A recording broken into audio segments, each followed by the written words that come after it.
Hey guys, this is Luminous coming at you with yet another Pro Dota commentary, and today I'm back at the RGC tournament that's finished a while back, but since the WDC replays aren't really out yet, gonna go back to the RGC. This is Nirvana China and NWO. This is the final match, Game 2, and I already know the result of the entire final thing, but I don't know the result of this particular match, and since it's a best of 5, it shouldn't really, I shouldn't correlate with the overall victory with the victory of this game, so I feel safe commentating this one.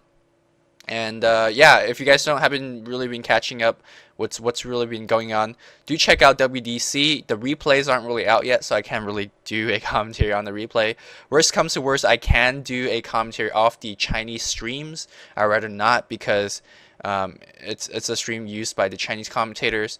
It's not an actual replay, so I can't look at the things I want to look at. I have to follow the camera action that they're looking at, and they don't generally do creep checks or anything like that, so it's quite unfortunate.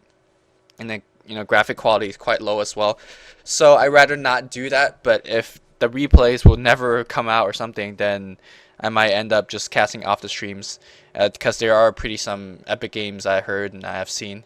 So there's that. But let's go back in this game. I want to do a little bit more extensive pick and ban analysis, so if you're not into that kind of team, I urge you to skip ahead.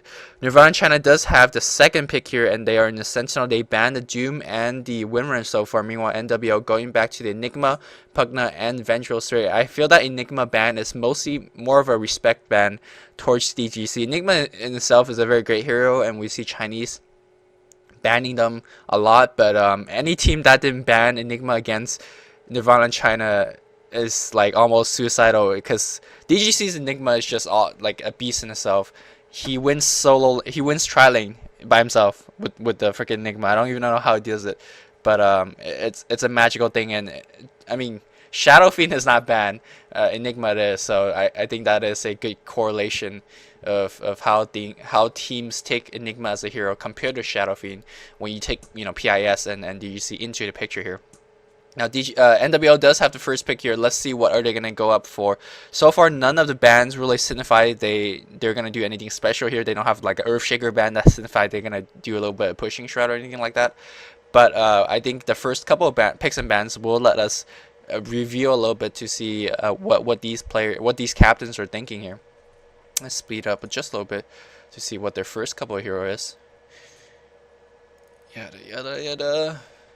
Alright, looks like we do have the Witch Doctor being first pick. Very safe pick here. I think he is probably the second best support hero in the current metagame, right after Vengeful Spirit. Even though both the Venge and the Witch Doctor has been nerfed in the 6.9 patch, I think even in 6.9, they are still the best to support by far, because unlike Line and like Crystal Maiden, you know those two heroes really they fit into most lineup, but not every lineup.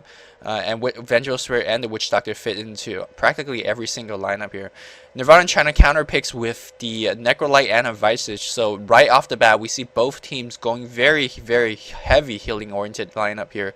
Nirvana China opens up with the Visage, so that can go into a very strong tri-lane. Visage is one of the best tri-lane hero in the game because of the way that his Soul Assumption works. If you don't know what Soul Assumption does, is it's basically a nuke, and the more damage that is dealt before it, the more damage the Soul Assumption itself will do. So in a tri-lane, if you have a lot of burst damage and a lot of nukes, the Soul Assumption could add up to 300, 400 damage on higher levels. So that's why he is one of the most beastly tri-lane heroes as well. And he has a lot of survivability, and he has a Gravekeeper cloak that would help him survive. And of course, this Grave Shield will let him gank very easily as well. Of course, once he turns level 6, he could be farming in bottom lane and ganking the top lane with familiars as well. So that's why he's really one of those heroes a lot of people do fear, and most teams do ban from time to time. NWO responds back with the Line and a Venomancer pick, and both the Line and Venomancer pick, Puppy right now is doing a good job in terms of hiding what exactly is a real strategy, because both the Line and the Venomancer can go into a solo lane and grab that EXP, or go into a tri-lane and help out with the with the laning. Since that there is a Witch Doctor being picked, I have to assume that at least one of them is gonna go into a solo lane, because Witch Doctor is also a tri-lane hero. So NWO is really hiding their strategy really well. They're like, we're not going to let you see what we're exactly going to be doing until you're going to see our 4th or 5th pick. So that is really good picking done by Puppy so far here. Nirvana China is taking their time a little bit. Maybe they're a little bit confused of what the Scourge team is capable of. No, right there with the Storm Surge quick pick. Storm Spirit is one of those heroes that preys on these 3 low HP heroes. Yes, the line is a, kind of a counter to that Storm Spirit, given that there is that Hex. But for the most part, Storm Spirit is one of those heroes that could zip in and kill one of these guys really, really quickly. If the Storm Spirit does farm up a quick BKB, these are nothing but, meat for that Storm Spirit. So we'll see. Storm Spirit is a very, very strong solo mid hero as well. But if he's going up against the line does have that, in my opinion at least, line does have the advantage, given that line has a a ranged nuke compared to the Storm Spirit's melee nuke. So that is the difference there. NWO is gonna take their time a little bit with their bans here. Judging from the Nirvana China picks so far, as we see Crystal Maiden Man, I'll talk about this later on. Judging from the Nirvana China picks so far, they aren't really good at counter pushing. They're a good pushing team because Necrolite, the birds, the familiars, the remnant charge are great pushing tools. But if you look at the counter pushing part, they aren't really good. Most of their AoE nukes, they have to walk physically up to the creeps to cast it. Unlike a Shadow Fiend, unlike a Earthshaker or a Crystal Maiden or anything like that, they aren't really long cast range nukes. So in order to cast those nukes, you have to be really, really beefy and have a lot of items. And in that essence, these 3 heroes aren't exactly the best counter pushing heroes, at least compared to Crystal Maiden or Fisher or Shadow Fiend or Rasta. Those huge long AoE range nukes. So I gotta say, Puppy's 4th ban is a really, really good ban. You could already see that how great the synergy is between Crystal Maiden on all the heroes that Nirvana China has picked. Also keep in mind that Crystal Maiden is a great tri-lane hero as well, and Visage plus the Crystal Maiden is gonna be a beast combo with any other good tri-lane hero. Crystal Maiden, Brilliance Aura is going to help out everything, but the fact that she has dual nukes, the Freeze Bite and the Nova, is going to feed that Soul Assumption even more so. So that's a very, very good ban. The 5th ban from NWO is also a very good ban. Again, the Earthshaker is a good tri-lane hero and also a very good counter pushing hero. So that is like one ban hitting 2 birds with 1 stone. And that's good ban. Meanwhile, we do see Nirvana China banning the Morphling and the Puck. I don't think they're actually like fearing those 2 heroes, because these 2 heroes don't really tear apart the 3 heroes that they have picked so far. I think mostly they don't really want to play against these heroes. These heroes aren't really directly countering their strat, in my opinion. It's just, I guess, annoyance to deal with. Let's see, NWO is going to be picking their 4th pick, and this 4th pick should have a good indication of what they should be doing here. So far, it's again Puppy hiding their strategy extremely well, and I don't even know what the hell they're picking into right now.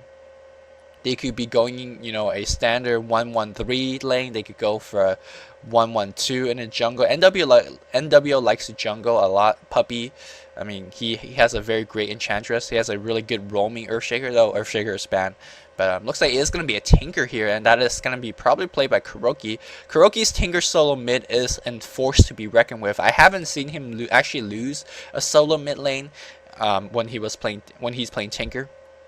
Tinker is just a beast of a solo mid hero, and it's really unfortunate that he's so underrated. I think MYM plays a very good Tinker as well, and yeah, most of the Chinese team never really play Tinker, as we see Nirvana China going back to a TIE Hunter being 4th pick. Looks like Nirvana China has basically gave up any pushing ability or counter pushing ability, and they have gone for the teamfight route. Of course, TIE Hunter is one of the best teamfight heroes around in the game.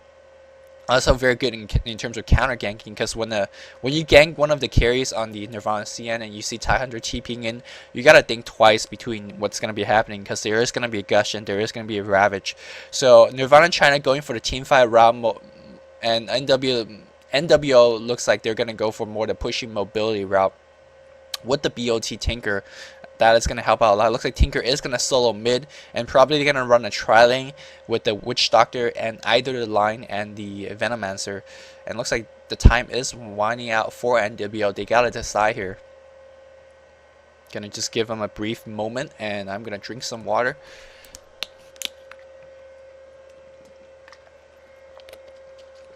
NWO Puppy picks Chen as the last pick, so that is gonna be confirming my suspicion that he is gonna pick a jungler. Actually, I want to invest a couple minutes talking about this Chen pick. This Chen pick synergized so well. This is like a grandmaster chess move. Chen does many things for this team and against Nirvana.cn as well. First, Chen is of course a great jungler. And you know, when the Chen is in the jungle, it frees up a lane. Look at how many solo heroes that the not Nirvana.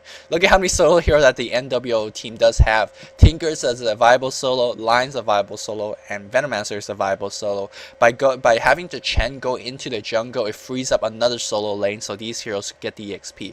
Secondly, when the Chen is ganking around, the Tinker could always BOT in. Of course, those creeps is gonna be accompanying the Chen, and you know, when Tinker, once he gets his BOT, he could also assist the gang, so that's a semi-global strat in itself here. The third thing that is about the Chen is that it's also very, very good against the Storm Spirit on the Sentinel team. Keep in mind, Storm Spirit is one of those heroes that has to zip in, kill, and zip out as quick as possible, and the fact that you have a global heal coming from anywhere, wherever that Chen is, he could help out the team. So that also delays the killing power of the Storm Spirit. It really makes the Storm Spirit to commit even more time and energy to kill any single target. So that really synergizes well with the low HP. And finally, it really goes well with the pushing theme that the NW team is having. Keep in mind that Voodoo Restoration, Plague Wards, and the creeps from the Chen, and also March of Machines are just great pushing tools. And I think Puppy here just made a very, very good pick. Not only is synergized very well with his entire lineup, but also it counteracts what Nirvana.cn is gonna try to do here. Keep in mind, Nirvana.cn most likely is going to try to go for that big team fight here, and an AoE heal from the Hand of God is just a big deterrence in terms of ganking and any team fight as well here. Nirvana.cn still haven't picked up their really hardcore support. And really, there's not many good supports left to pick. There is a Lich here, there is a THD. Those are kind of the most two viable Chinese support. And looks like they are going to go for the Lich. I gotta say, this is a bad choice. I recognize that Lich Frost Armor is one of the best heroes in the game, and that the Chain Frost really goes well with the team fight thing that they're trying to do here. But keep in mind that Chen's creeps just rapes Chain Frost. They just rape Chain Frost because they're gonna tank at least a bounce or two, and that's a lot of valuable damage that you're losing here. I'm not too sure what these Lich is gonna be about. Also, Lich doesn't really have a stun, right? I mean, the only mini stun that he has is that Chain Frost, but that's not really anything you could count on. And I think a THD might be a better pick here. Of course, Lich does have superior range. He has probably better supportive ability due to his Frost Armor. But I think I just like the crowd control ability of that Dual Breath and Macro Fire and the Ice Path a little bit better. And also it's a better counter pushing heroes as well. So I'm not too exactly sure what Nirvana Zoe was thinking here. I definitely think THC is going to be a little bit better. Let's see what each player is going to be playing what hero. We do have PIS on that Storm Spirit, Banana on the Tie Hunter, Zoe is going to be on that Necrolite, and DGC on the Vice. It's very surprisingly, DGC generally plays a support hero while Banana plays more of the third carry. So I thought Banana would be on the Vice, so that was a little bit surprising. In instance on the Lich here. Meanwhile on the Scourge, Kuroki is going to be on that Tinker. Puppy on that Chen here. Witch Doctor played by Mirgo, which by the way, one of the best support player in the game. I think he's just an awesome support player.